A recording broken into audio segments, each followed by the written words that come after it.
Hello बच्चों, मैं हूं शिवी शर्मा और आज हम लोग पढ़ेंगे अरिथमेटिक प्रोग्रेशन। आज की वीडियो में मैं आपको ये क्लास 10 एनसीईआरटी का चैप्टर नंबर 5 एपी पूरा कंप्लीट करा दूंगी, तो पूरी वीडियो को ध्यान से देखना और मेरे इस चैनल को सब्सक्राइब भी कर देना। चलो बेटा, अरिथमेटिक प्रोग्रेशन देखिए, सबसे इंपॉर्टेंट सबसे पहले तो सीरीज और एपी। ठीक है, अगर मैं अरिथमेटिक प्रोग्रेशन या अरिथमेटिक सीरीज की बात कर रही हूँ या फिर सिर्फ सीरीज की बात कर रही हूँ, तो उन दोनों में एक बहुत माइन्यूट सा डिफरेंस होता है, पहले वो समझ लो। कोई भी सीरीज जो होती है वो डिपेंड करती है लॉजिकल रीजनिंग पर, मत ठीक है, किस पे? लॉजिकल रीजनिंग पे। और जो अरिथमेटिक प्रोग्रेशन होता है उसके अंदर जो नंबर्स होते हैं उनके बीच में एक डिफरेंस होता है जो फिक्स्ड होता है, जो कांस्टेंट होता है। ठीक है, देखो कैसे सीरीज है। सीरीज में जैसे मान लीजिए ये है 4, 8, 16, 32 एंड सो ऑन। ठीक है, मेरे पास ये एक सीरीज है। इसमें आप एक चीज नोट कर सकते हो कि ये है, देखो 4 2s are 8 है ना, मल्टीप्लाई बाय 2। ये हो गया 8 इंटू 2 है ना, 8 2s are 16। यहाँ पे भी इसको मल्टीप्लाई करो 16 को 2 से, तो you will get 32 and so on. तो ये एक मतलब आपने देख के अब आप इसके आगे के नंबर्स भी बता सकते हो कि 32 इंटू 2 कर दो, नेक्स्ट नंबर आ जाएगा, उसमें भी इंटू 2 कर दो, नेक्स्ट नंबर आ जाएगा। तो इस तरीके से आप इस सीरीज को आगे लेके जा सकते हो। लेकिन अब यहाँ पे मैं इसको मैं ये अरिथमेटिक प्रोग्रेशन नहीं कह सकती। अब देखो, इसका मतलब एपी थोड़ी सी डिफरेंट होती है। क्या डिफरेंस होता है कि it's a sequence of number such that the difference between consecutive terms, यानी कि पहली टर्म के बाद जब दूसरी टर्म आती है, दूसरी टर्म के बाद जब तीसरी टर्म आती है, तो हर एक टर्म के बीच में एक कांस्टेंट नंबर होता है, एक जो डिफरेंस होता है वो कांस्टेंट रहता है। ठीक है, जैसे मान लीजिए इसको अच्छे से देखो, एक एग्जांपल को 5, 10, 15, 20 एंड सो ऑन। आप बोलोगे ये तो 5 का टेबल चल रहा है, लेकिन इसमें एक और चीज है। क्या है? देखो, ये है फर्स्ट टर्म 5। ये क्या है? इस एपी में ये क्या है? ये टर्म्स हैं 5, 10, 15, 20। तो मैं क्या बोल रही हूँ कि हर एक कॉन्जिक्यूटिव, यानी कि जो पहले से दूसरी टर्म है, दूसरे से तीसरी टर्म है, उन सबके बीच में एक फिक्स्ड कांस्टेंट नंबर होता है, उनके बीच का डिफरेंस कॉमन होता है। ठीक है, तो यहाँ पे देखो, इन दोनों के बीच में 5 का डिफरेंस है, इन दो टर्म्स के बीच में 5 का डिफरेंस है, इन दो टर्म्स के बीच में 5 का डिफरेंस है एंड सो ऑन। या फिर अब देखो, जैसे इसको देखेंगे तो इन दो टर्म्स के बीच में 2 का डिफरेंस है, इसके बीच में 2 का डिफरेंस है, इसके बीच में 2 का, 8 to 10 2 का डिफरेंस हो गया। यानी कि जो कॉन्जिक्यूटिव नंबर है वो फर्स्ट वाले, पहले वाले नंबर से उसका जो डिफरेंस होता है वो कांस्टेंट रहता है, सेम रहता है। ठीक है, तो इस बेसिस पर मैं किसी भी एपी को कैसे लिख सकती हूँ? A1, A2, A3, यानी कि उसमें जो टर्म्स होती हैं, यानी कि जो नंबर्स होते हैं वो कैसे होते हैं? A1, A2, A3, A4 and so on, A5, A6 and so on. ठीक है, तो बेसिकली किसी भी एपी की जो जनरल फॉर्म होती है वो क्या रहती है बेटा? A plus D. अब देखो यहाँ पे डी क्या आता है बेटा? डी होता है कॉमन डिफरेंस। ठीक है स्टूडेंट्स, क्या होता है? Common difference. तो जैसे यहाँ पे इस वाली एपी में कॉमन डिफरेंस, यानी कि हर एक कॉन्जिक्यूटिव टर्म और उसकी जो प्रीवियस टर्म थी उन दोनों के बीच का डिफरेंस 5 5 5 था। ऐसे ही इसमें 2 2 2 का डिफरेंस है। तो ऐसे ही कोई भी प्रोग्रेशन जिसमें डिफरेंस इक्वल होता है वो अरिथमेटिक प्रोग्रेशन ही होती है। ठीक है, तो अब देखो यहाँ पे इसका मतलब किसी भी एपी की जो जनरल फॉर्म होती है हम उसको कैसे लिख सकते हैं? फर्स्ट टर्म हो गई ए plus D, A plus 2d, A plus 3d। ठीक है, एंड सो ऑन। ओके, इस तरीके से हम किसी भी एपी को उसकी जनरल फॉर्म में लिख सकते हैं। अब देखो इसका मतलब क्या हो गया कि ये जो फर्स्ट टर्म है, ये जो ए है, इसको मैं क्या बोलूंगी बेटा? ये हो गई फर्स्ट टर्म। और इसमें डी क्या होता है बेटा? ये डी क्या होता है? Common difference. तो अब कॉमन डिफरेंस कैसे निकालेंगे वो तो आपने देख लिया। आप जो टर्म्स है उनके बीच को उनको माइनस करो, यानी कि A2 माइनस A1। मतलब बेसिकली अगर मुझे यहां से D निकालना है तो मैं क्या करूंगी? A2 माइनस A1 कर दो, या फिर A3 माइनस A2 कर दो, तो भी D सेम ही आएगा। या फिर A4 माइनस A3 कर दो तो भी D, यानी कि कोई सी भी कॉन्जिक्यूटिव टर्म्स का डिफरेंस देख लो, आपका जो डिफरेंस होगा कॉमन डिफरेंस वो कांस्टेंट रहेगा, सेम रहेगा, ठीक है ना। तो ये हो गई आपकी जनरल फॉर्म, ठीक है।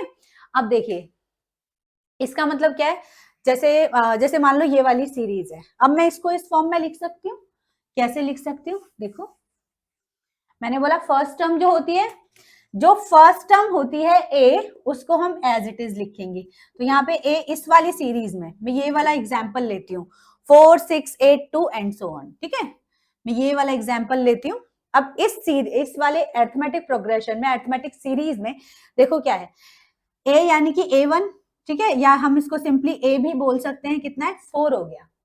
अब जो सेकेंड टर्म है, सेकेंड टर्म को मैं एपी मैंने किस फॉर्म में बताई, A plus D, A plus 2D and so on. तो A2 क्या हो गया बेटा, A प्लस डी। अब यहां से हमें डी पता है क्या है, A2 minus A1, A3 minus A2, कुछ भी करके देख लो। तो क्या है यहाँ पे, D 2 है ना। कॉमन डिफरेंस क्या है, 2 है। तो ये क्या आ जाएगा, A2 आ गया, A इज 4 प्लस D यानी कि 6 आ गया, ठीक है। अब A3 कितना आ गया बेटा, A3 आ गया A प्लस 2D, क्या आ गई, A plus 2D mean 4 plus 2 into D is 2, तो 4 प्लस 4 8 आ गई, ठीक है। तो इस तरीके से देखो यही एपी आ रही है 4 6 8 2, ठीक है। तो इस तरीके से मतलब हम इस सीरीज को ऐसे भी लिख सकते हैं, या फिर अब इसकी कोई भी नंबर की टर्म हम निकाल सकते हैं।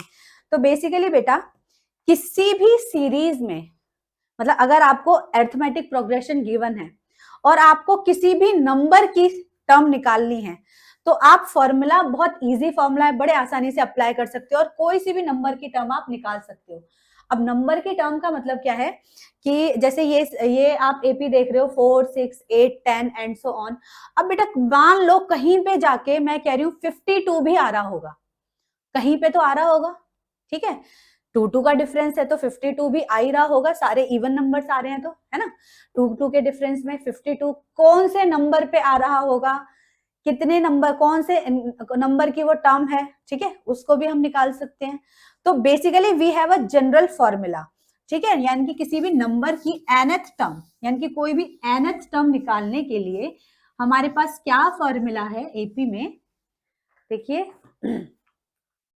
जैसे मैंने बताया A जो है A1 A हो गया, A2 A प्लस D हो गया, A3 A प्लस 2D हो गया, ठीक है।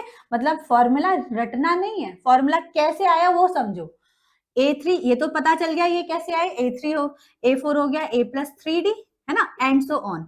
इसका मतलब मैं किसी भी, यानी कि nth कोई भी नंबर की टर्म, चाहे 20th टर्म बोलू, चाहे 21st टर्म बोलू, चाहे 28th टर्म बोलू, कोई से भी नंबर की टर्म के लिए आप यहाँ पे एक जनरल फॉर्मूला लगा सकते हो, क्या, A प्लस। अब आप देखो जब मैं 4th टर्म निकाल रही हूँ तो मैं यहाँ 3D लिख रही हूँ, जब मैं 3rd टर्म निकाल रही हूँ तो मैं यहाँ 2D लिख रही हूँ, यानी कि मैं हर एक n में से एक नंबर माइनस ही तो कर रही हूँ, क्या कर रही हूँ, यहाँ पे 4 है तो यहाँ 3 आ गया, इसका मतलब 4 माइनस 1 किया तभी यहाँ 3 आया, यहाँ पे 3 और यहाँ 2D है, इसका मतलब 3 माइनस 1 किया, यहाँ 2 आया।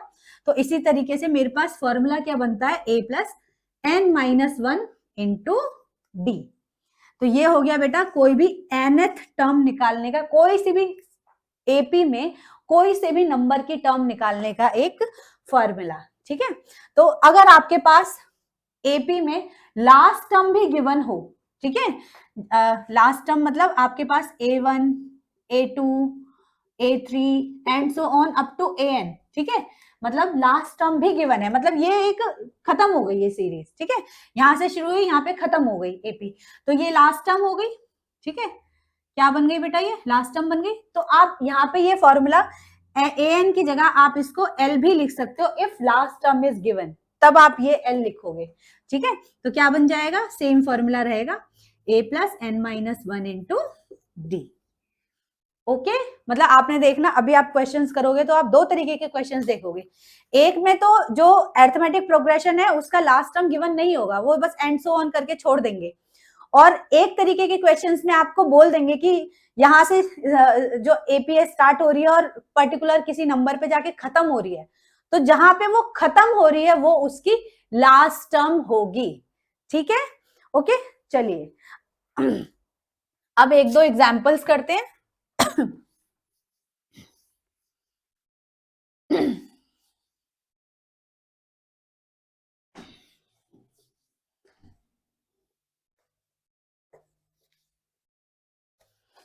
अब बताओ, देखो मैं आपसे पूछ रही हूं कि मेरे पास ये कुछ नंबर्स हैं, 3/2 -1/2, सॉरी +1/2, देन -1/2, देन 3/2, ठीक है, एंड सो ऑन। आपको बताना है कि ये एपी है कि नहीं है। अब आप बताओ कैसे बताओगे कि ये एपी है कि नहीं है। एपी है कि नहीं है उसके लिए आपको क्या क्या बताया था अभी, किसी भी नॉर्मल सीरीज में या फिर अर्थमेटिक सीरीज में क्या डिफरेंस होता है कि जो कॉन्जिक्यूटिव टर्म्स होती हैं, फर्स्ट टर्म से जो उसकी नेक्स्ट टर्म होती है, उनके बीच का जो कॉमन डिफरेंस होता है वो सेम रहता है, कांस्टेंट रहता है, फिक्स्ड होता है। तो आप यहाँ पे इसका मतलब सबसे पहले क्या चेक करोगे, यहाँ पे आप कॉमन डिफरेंस चेक करोगे। तो चलो ये हो गई A1 है ना फर्स्ट टर्म, ये हो गई A2, ये हो गई A3, ये A4 एंड सो ऑन, ठीक है। सबसे पहले A2 माइनस A1 करेंगे, क्या आ गया बेटा 1/2 माइनस 3/2, तो कितना आ गया 1 माइनस 3 मीन्स -2/2, दैट इज -1। अभी सिर्फ एक टर्म देख के हम नहीं कह सकते कि हाँ ये, अभी हम एक बार चेक करके कि ये कॉमन डिफरेंस आ गया तो यहाँ ये एपी है, बाकी भी चेक करने पड़ेंगे। अब चलो A3 माइनस A2 बताओ कितना आ गया, A3 यानी कि -1/2 -1/2, तो ये आ गया LCM 2 -1 दैट इज -2/2, देखो -1 ही आया है, again D is -1। A4 minus A3 भी करके देख लेते हैं, कितना आया A4 3/2 माइनस -1/2 मीन्स 3/2 प्लस 1/2,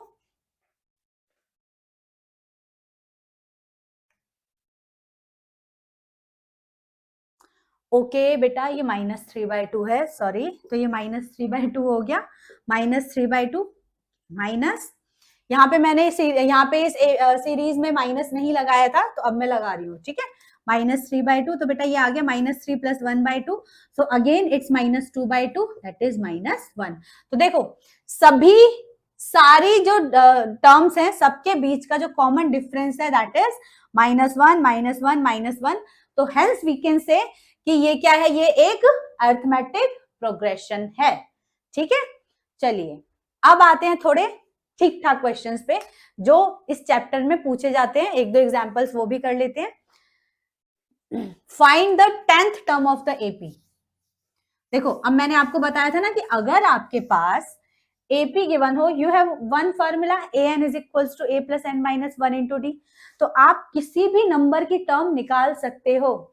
यहाँ पे आपको एपी गिवन है, AP is 2 7 12 and so on, 3 terms are sufficient ये देखने के लिए कि ये एपी है कि नहीं है, ठीक है। तो इस एपी में आपको कौन से क्या फाइंड करना है, फाइंड 10th टर्म, ठीक है, इस एपी की। मतलब अब इसका मतलब क्या है बेटा कि जैसे ये फर्स्ट टर्म फर्स्ट नंबर पे 2 आ रहा है, सेकेंड नंबर पे 7 आ रहा है, थर्ड नंबर पे 12 आ रहा है, ऐसे ही करते करते 10वें नंबर पे 10th नंबर पे कौन सा नंबर कौन सी टर्म आएगी, 10th नंबर पे क्या आएगा, ठीक है। तो ये पूछ रहे हैं, तो इसका मतलब क्या है बेटा, सबसे पहले आपको ए गिवन है, ए क्या है 2 है, डी निकाल लो, डी कैसे करेंगे बेटा A2 माइनस A1 कर लो। अब ये कह रहे हैं कि ये एपी है तो हर एक टर्म के बीच में डिफरेंस चेक करने की जरूरत नहीं है। अगर बोल रहे होते कि ये कोई हमारे पास सीक्वेंस है और इसको पहले तो बताओ एपी है, तब हम हर एक टर्म का डिफरेंस चेक करते हैं, अदरवाइज अभी हमें पता है तो हम किसी भी टर्म का डिफरेंस निकाल सकते हैं। तो मैं A2 माइनस A1 कर रही हूँ, तो ये आ गया बेटा 7 माइनस 2 दैट इज 5, यानी कि डी की वैल्यू आ गई मेरे पास 5, ठीक है। अब ये 10th टर्म कह रहे हैं, इसका मतलब n हमारे पास 10 गिवन है, यानी कि 10वें नंबर की टर्म हमारे पास हमें वो निकालनी है और n की वैल्यू 10 गिवन है, ठीक है। तो फॉर्मूला क्या था बेटा, A N is equals to a plus n minus 1 into D. तो ए एन निकालना है, यानी कि nth टर्म हमें निकालनी है, 10th टर्म, nth टर्म मतलब 10th टर्म हमें निकालनी है, क्या है, और ए है आपके पास 2 plus n minus 1 means 10 minus 1 into d is 5, ठीक है। तो 2 प्लस 9 इंटू 5, तो 2 प्लस 45 दैट इज 47। इसका मतलब कि जो 10th नंबर की जो टर्म है A10 जो है इस सीरीज में करते करते 10th नंबर पे आपका आएगा 47, ठीक है। तो इस तरीके से आप कोई से भी नंबर की टर्म इस एपी में आप निकाल सकते हो। मैं आपसे 100th टर्म भी बोलूं आप निकाल सकते हो विथ द सेम फॉर्मूला। वहां पे आपको n 100 रखना है, ए और डी तो जो है वही रहेंगे, बस n की वैल्यू चेंज होती रहेगी, ठीक है ना। ओके चलो एक और क्वेश्चन करते हैं। चेक वेदर इस टाइप के क्वेश्चंस बेटा बहुत आते हैं। Check whether 301 is a term of list of numbers। देखो आपको नंबर्स की लिस्ट गिवन है, तो क्या बोल रहे हैं कि ये बताना है 5, 11, 17, 23 एंड सो ऑन। मतलब क्वेश्चन में ये कह रहे हैं कि आपके पास ये लिस्ट गिवन है नंबर्स की, एपी है कि नहीं है ये नहीं बोला है अभी, नंबर्स की लिस्ट गिवन है, और आपको बोल रहे हैं कि ये जो नंबर 301 है ये इस लिस्ट में इस सीक्वेंस में आएगा कि नहीं आएगा, ठीक है। अब अगर ये एपी होगा तो पहले तो आपको एपी चेक करके बताना है कि ये एपी है कि नहीं है। तो क्या करते हैं, सीक्वेंस आपको क्या गिवन है बेटा, ये है, ठीक है। तो सीक्वेंस क्या है, 5, 11, 17, 23 एंड सो ऑन। अब मैंने क्या बताया था, आप क्या चेक करोगे, पहले तो आप देखो ये है A1, A2, A3, A4, ठीक है। आपको ये गिवन है तो पहले A2 माइनस A1 चेक करो, कितना है 11 माइनस 5 दैट इज 6। अब A3 माइनस, अब आपको क्योंकि यहाँ पे सीरीज है कि नहीं, एपी है कि नहीं है ये बताना है ना, तो आपको यहाँ अब चेक करना पड़ेगा, ठीक है। तो A3 माइनस A2 कितना आ गया, 17 माइनस 11 दैट इज 6। अब A4 minus A3 means 23 minus 17 कितना आ गया 6। बेटा देखो जो D है वो सब में सेम है, कॉमन डिफरेंस इज सेम, सो हम क्या कह सकते हैं, hence this is it's an AP, ठीक है। अब क्योंकि एपी है तो अब आप यहाँ पे एपी के जो फॉर्मूले हैं nth टर्म निकालने के लिए वो निकाल सकते हो। अब आप बोलोगे मैम nth टर्म मतलब क्यों लगाएंगे nth टर्म, यहाँ पे आपको बोल रहे हैं कि अब ये क्योंकि एपी है, हमने ये देख लिया एपी है, अब ये पूछ रहे हैं कि 301 इस एपी में आएगा कि नहीं आएगा, इस लिस्ट ऑफ नंबर्स में आएगा कि नहीं आएगा। अब उसके लिए आप क्या चेक करोगे बेटा, n की वैल्यू चेक करोगे, ठीक है। देखो n की वैल्यू कैसे बताएगी, देखो यहाँ पे आपको an यानी कि nth टर्म एक तरीके से गिवन है, ठीक है, क्या है 301, an इज 301, ठीक है, मतलब nth टर्म आपको गिवन है 301, और कौन से नंबर पे है, अगर ये इसका है, अगर 301 इस एपी में आ रहा है तो किसी ना किसी नंबर पे ही तो आ रहा होगा। तो हम अगर ये चेक कर ले कि कौन से नंबर पे है तो हम बता देंगे हाँ आ रहा है, और अगर नंबर हमारे पास ठीक से नहीं आएगा तो हम कह देंगे नहीं आ रहा है, ठीक है। तो चेक करते हैं, n की वैल्यू चेक करते हैं क्या आ रही है। तो बेटा सबसे पहले तो a इज 5, d हमने निकाल लिया 6 है, तो फॉर्मूला लगा दो an is equals to a plus n minus 1 into d. a हमेशा फर्स्ट टर्म होती है, a इज फर्स्ट टर्म, ठीक है। तो an is 301 is equals to 5 plus n minus 1 into 6, ठीक है। अब पहले ये प्लस 5 है, मैं इधर ले आती हूँ, माइनस 5 हो जाएगा, इज इक्वल्स टू, अब ये 6 की n माइनस 1 से मल्टीप्लाई भी कर सकते हैं, तो ये आ गया 6n माइनस 6, ठीक है। 6 की मैंने अंदर मल्टीप्लाई की है और इस 5 को मैं इधर ले आई, तो 301 माइनस 5 और इधर इधर प्लस 6 भी इधर ले आएंगे, तो ये वैल्यू आ गई आपकी 301 माइनस 5 प्लस 6 है ना, इक्वल्स टू 6n। तो ये आ गया -5, 302 इज इक्वल्स टू 6n। ठीक है बेटा, तो n आ गया आपका 302 अपॉन 6। ठीक है, इसको कट करो तो ये आ गया 151, 2 3 जार, तो बेटा n की वैल्यू आ गई 151 अपॉन 3। अब यहाँ पे देखो n क्या होना चाहिए, अगर हम यहाँ पे नंबर कह रहे हैं, इतने नंबर की टर्म है, तो ये एक पॉजिटिव इंटीजर होना चाहिए कि नहीं होना चाहिए? n should be a positive integer, है ना, यहाँ पे, क्योंकि ये सीरीज तो हमारी पॉजिटिव टर्म की तरफ जा रही है ना, है कि नहीं? वैसे भी नंबर ऑफ टर्म्स तो फर्स्ट टर्म चाहे नेगेटिव हो चाहे पॉजिटिव हो, लेकिन नंबर ऑफ टर्म्स तो पॉजिटिव ही रहेंगी ना। First term, second term, third term, fourth term, fifth term, ऐसी तो रहेंगी। 151/3 यानी कि डेसिमल में आंसर आ जाएगा, तो वो तो नहीं हो सकती है number of term. Number of term तो या तो फर्स्ट होगी, सेकंड होगी, थर्ड होगी, फोर्थ होगी, कोई भी पॉजिटिव इंटीजर ही होगी। ठीक है ना, तो यहाँ पे n should be a positive integer, तो इसीलिए 301 इज नॉट, ठीक है, is not a term of this AP. ठीक है, इस एपी की 301 टर्म नहीं है। ठीक है, चलो एक दो एग्जाम्पल और कर लेते हैं। nth टर्म, बेटा nth टर्म में दो चीजों में बहुत कंफ्यूजन होती है कि nth टर्म को क्या पूछ रहे हैं या फिर नंबर ऑफ टर्म यानी कि n पूछ रहे हैं। ठीक है ना, तो दोनों के बीच का डिफरेंस आप हर क्वेश्चन में एक बार चेक करते रहना, आपको समझ में आ जाएगा। अगर आप थोड़े से और क्वेश्चंस प्रैक्टिस में लोगे तो आपको अच्छे से क्लियर हो जाएंगे। ठीक है, बहुत इजी चैप्टर है, बस कॉन्सेप्ट को पकड़ना है। Okay, find the 11th term of from the last term. देखो अब क्वेश्चन में चेंज कर रही हूँ, फाइंड द 11th टर्म। देखो यहां तक तो ठीक है, 11th टर्म अगर सीरीज गिवन हो तो, but from the last term, from the last term of AP,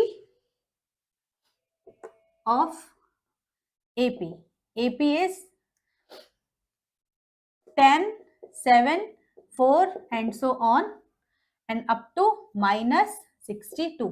देखो ऐसा कोई जरूरी नहीं है कि अरिथमेटिक प्रोग्रेशन हमेशा पॉजिटिव नंबर्स ही जाएं, मतलब बढ़ते हुए नंबर्स ही जाएं, घटते हुए नंबर्स भी हो सकते हैं। ठीक है, जैसे कि यहाँ पे देख रहे हो ना 10, 7, 4 फिर -62 आ गया।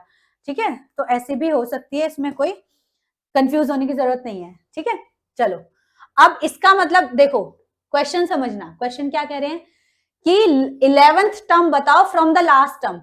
अभी तो आपके पास यहाँ पे ए गिवन है यानी कि फर्स्ट टर्म पता है, डी भी आप कैलकुलेट कर लोगे, लास्ट टर्म भी आपको गिवन है -62, है ना, एल गिवन है -62। अब आपके पास अगर टोटल नंबर ऑफ टर्म्स हो, है ना, तो टोटल नंबर ऑफ टर्म से पीछे की तरफ से 11th टर्म कौन सी आएगी वो कैलकुलेट करना है। क्लियर है क्वेश्चन?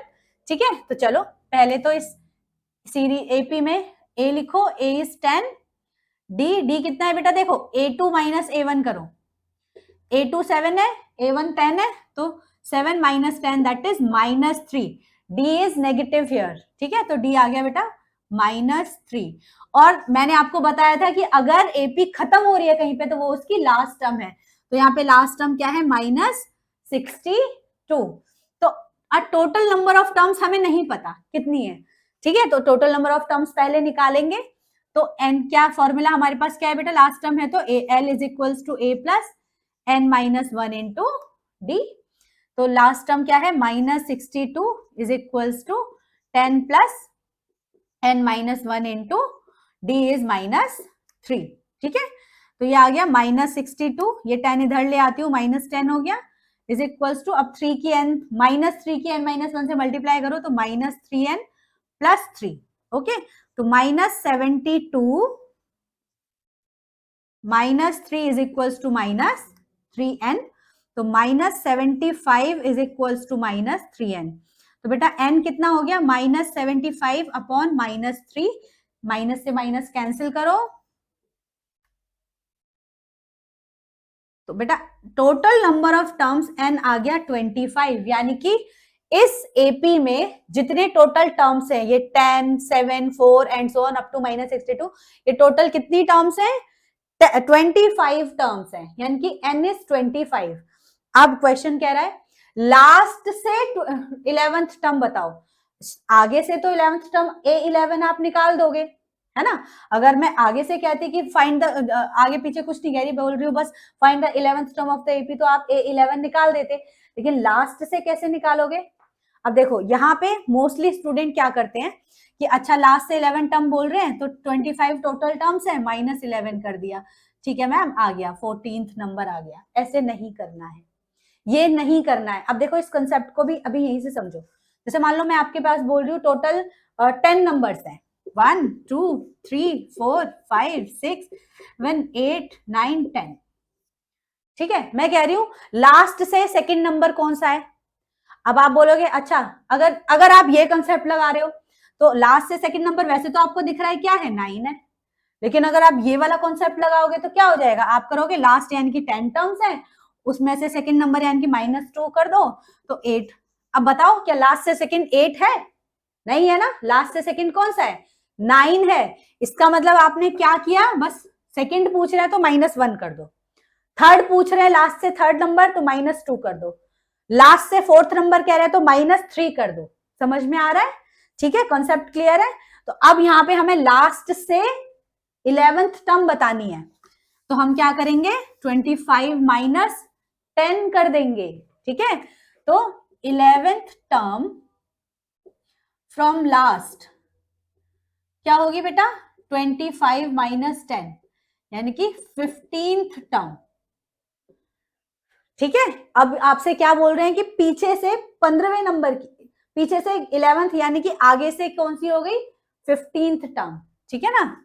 इसका मतलब 11th term from the last यानी कि क्या आ जाएगी, 15th टर्म फ्रॉम फ्रंट, आगे से 15th टर्म हो गई। क्योंकि बेटा आप सीरीज में A15 लगाओगे तभी तो सीरीज, तो क्योंकि ऐसे चल रही है इस तरीके से, ठीक है। आपने सारे फॉर्मूले लास्ट टर्म इधर से ली है, A1 अगर आपने ये लिया है तो आपको ऐसे ही A15 ही निकालना पड़ेगा ना। तो अब आप यहाँ A15 करो, क्या आ जाएगा, A + 14D, है ना, ऐसे ही करते हैं। ये है n-1 × D, मैं डायरेक्ट लगा रही हूँ अब, ठीक है। तो क्या हो गया, A plus that is 10 + 14 × D is -3, ठीक है। तो 10 माइनस कर दो जल्दी से इसको, 14 3 42, तो 10 - 42 मीन्स -32। तो यानी कि 15th टर्म, आगे से 15th टर्म और लास्ट से 11th टर्म क्या होगी, -32, ठीक है बेटा। तो इस टाइप के क्वेश्चंस में थोड़ी सी कंफ्यूजन रहती है, थोड़ा कंसेप्ट को क्लियर करके चलो। अब आते हैं, ये तो हमारा हो गया nth टर्म निकालने के लिए। अब आते हैं हमारे नेक्स्ट इंपॉर्टेंट टॉपिक पे, वो है सम ऑफ n टर्म्स, ठीक है। अब देखो सम ऑफ n टर्म्स मतलब अगर आपके पास कोई प्रोग्रेशन गिवन है, कोई सीरीज गिवन है एपी में, ठीक है। अगर मैं आपसे, अभी तक तो आपने कौन से नंबर की टर्म, इतने नंबर की टर्म, 10th नंबर की टर्म, 12th नंबर की टर्म, ये सब पढ़ा है। अब अगर मैं आपसे कहूं कि जितनी भी टर्म है सबका एडिशन बताओ, सबका सम बताओ, क्या रहेगा। तो आप ऐसा थोड़ी है, मान लो मैं बोल दूं 100 टर्म्स है तो आप पहले हर एक टर्म को लिखने बैठोगे, फिर उनको ऐड करोगे, तो ये तो पूरा दिन खा जाएगा, है ना। तो उसके लिए हमारे पास सिंपल सा फॉर्मूला है।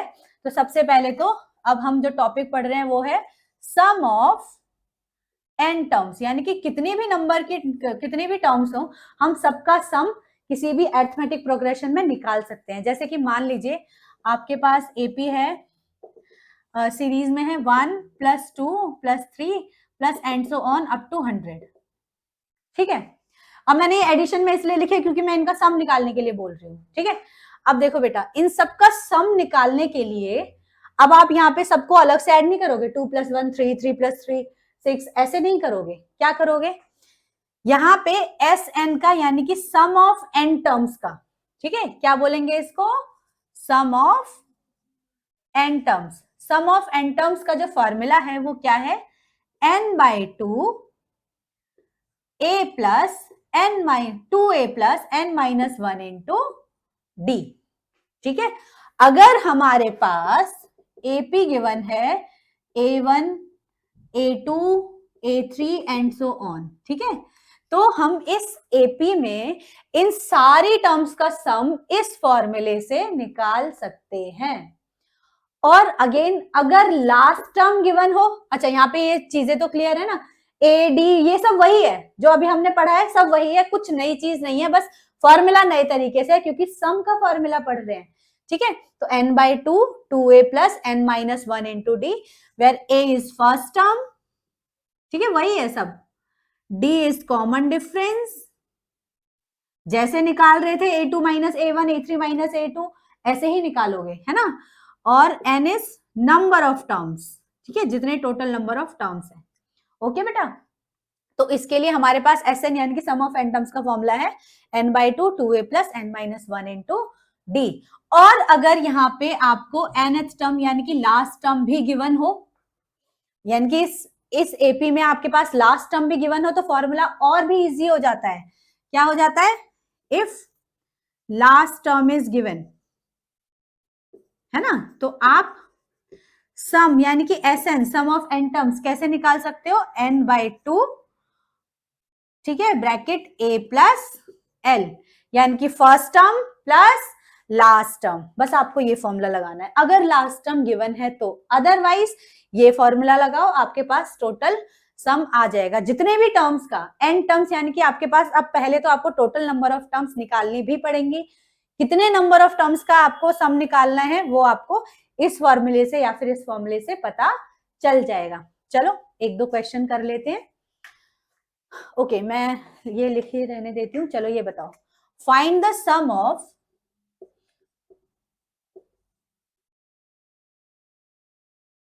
फर्स्ट 22 टर्म्स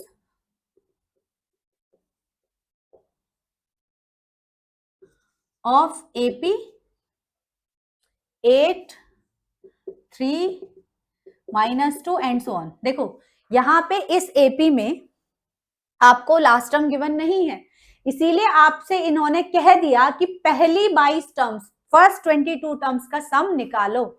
और अगर यहाँ पे आपको लास्ट टर्म भी गिवन होती तो आप पहले टोटल नंबर ऑफ टर्म्स निकालते, n की वैल्यू निकालते, तब आप ये Sn का फॉर्मूला अप्लाई करते, ठीक है। तो ये डिफरेंस को आप याद रखना, ठीक है, क्या डिफरेंस है क्वेश्चंस के बीच में ये देखते रहना, क्योंकि बेसिकली बेटा इसमें मोस्टली स्टूडेंट्स कंफ्यूज जो होते हैं ना वो इसकी लैंग्वेज पे ही होते हैं कि यहाँ पे अब n क्या लेंगे, तो यहाँ पे उन्होंने बता दिया कि अब आपको यहाँ पे n की वैल्यू 22 लेनी है, क्योंकि total sum of n terms यानी कि सम ऑफ 22 टर्म्स पूछ रहे हैं वो, ठीक है। तो सबसे पहले तो एपी लिखो, एपी क्या हो गई 8, 3, -2 एंड सो ऑन, है ना।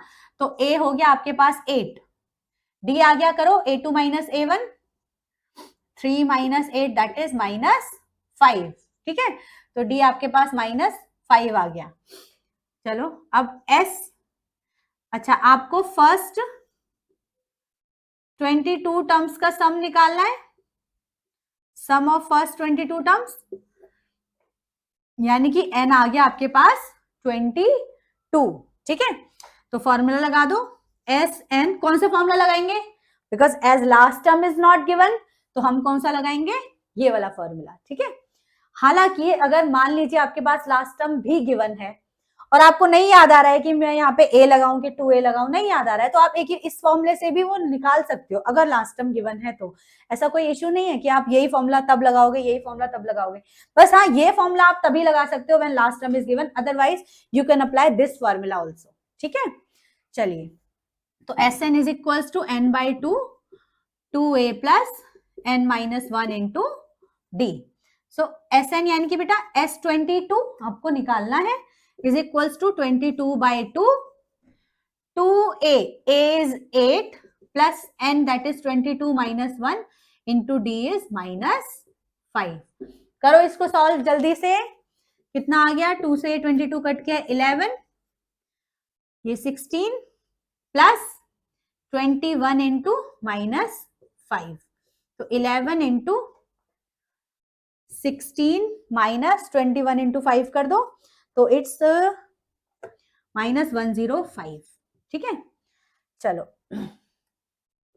तो 11 इंटू, बेटा ये वैल्यू नेगेटिव हो गई, 11 इंटू 16 माइनस 105 कितना आ गया, 16 माइनस 105 माइनस 89, तो 11 इंटू माइनस 89 हो गया आपका माइनस 979। ठीक है, इसका मतलब क्या है, क्योंकि बेटा आप देखो ये जो एपी है वो डिक्रीजिंग ऑर्डर में है, नंबर्स जो है वो डिक्रीज हो रहे हैं, तो ऑफ कोर्स जो सम होगा आगे जितने भी नंबर्स जाएंगे नेगेटिव जाएंगे, इसीलिए जो सारे नंबर्स का सम है वो नेगेटिव आ रहा है। तो यहाँ इसको सम को देखे कि अरे मैं तो एडिशन कर रहा हूं, मेरे पास तो सम सबका नेगेटिव आ गया, गलत हो गया, ऐसा नहीं है।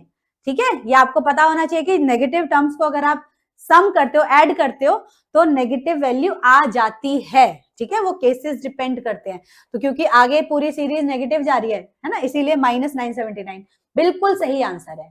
ठीक है, तो सम ऑफ 22 टर्म्स कितना आ गया बेटा, माइनस 979 आ गया। ठीक है, ओके, चलो एक और क्वेश्चन कर लेते हैं, एक लास्ट टर्म अगर गिवन हो तो उसका भी क्वेश्चन कर लेते हैं, तो आपका ये टॉपिक बहुत अच्छे से खत्म हो जाएगा।